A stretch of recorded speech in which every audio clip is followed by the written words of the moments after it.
Iran, Israel మధ్య యుద్ధం ప్రపంచ ఆర్థిక వ్యవస్థపై చాలా విస్తృతమైన ప్రభావం చూపే అవకాశం ఉంది. మొదటిగా పెద్ద ప్రభావం చమురు మార్కెట్ మీద ఉంటుంది. ప్రపంచంలో ఎక్కువ చమురు ఉత్పత్తి మధ్యప్రాచ్యంలోనే జరుగుతుంది. ముఖ్యంగా ఇరాన్ ఒక ముఖ్యమైన ఆయిల్ ఉత్పత్తి దేశం. యుద్ధం వల్ల ఆయిల్ ఉత్పత్తి తగ్గినా లేదా ఆయిల్ రవాణా ఆగిపోయినా అంతర్జాతీయ మార్కెట్లో చమురు ధరలు ఒక్కసారిగా పెరిగే అవకాశం ఉంది.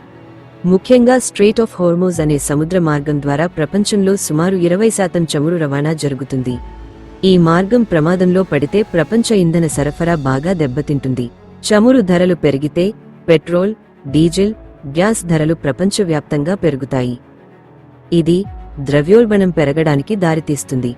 చమురు ధరలు పెరిగితే రవాణా ఖర్చులు, పరిశ్రమల ఉత్పత్తి ఖర్చులు, వ్యవసాయ ఖర్చులు అన్నీ పెరుగుతాయి.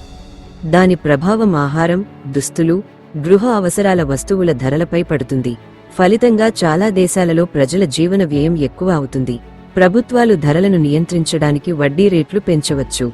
దానివల్ల వ్యాపారాలు మరియు పెట్టుబడులు తగ్గే అవకాశం ఉంటుంది. మూడవ ముఖ్యమైన ప్రభావం స్టాక్ మార్కెట్లపై ఉంటుంది. యుద్ధం జరిగితే పెట్టుబడిదారులు భయంతో రిస్క్ తీసుకోవడానికి ఇష్టపడరు. వారు స్టాక్ మార్కెట్ల నుంచి డబ్బును తీసుకుని బంగారం లేదా అమెరికన్ డాలర్ వంటి సురక్షిత పెట్టుబడులలో పెట్టడానికి ప్రయత్నిస్తారు. అందువల్ల ప్రపంచంలోని ప్రధాన స్టాక్ మార్కెట్లు పడిపోవచ్చు లేదా తీవ్ర అస్థిరత కనిపించవచ్చు. నాలుగవ ప్రభావం ప్రపంచ వాణిజ్యంపై ఉంటుంది.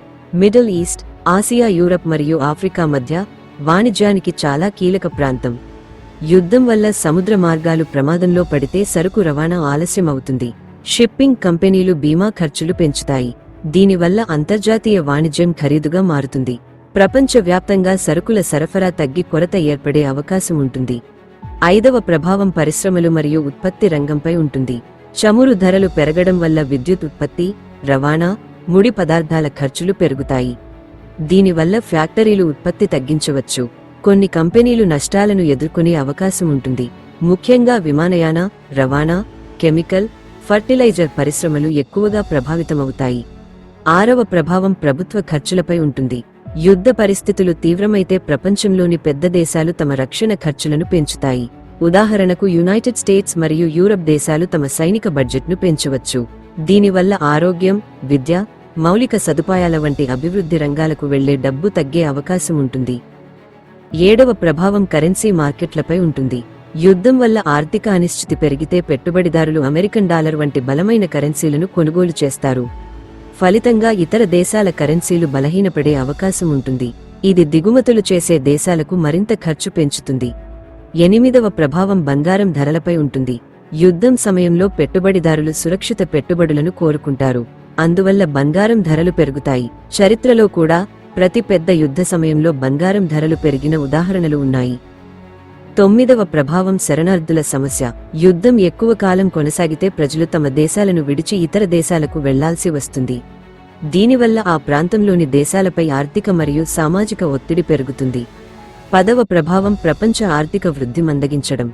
యుద్ధం, అధిక ధరలు, పెట్టుబడుల తగ్గుదల ఇవన్నీ కలిపి ప్రపంచ ఆర్థిక వృద్ధిని తగ్గిస్తాయి.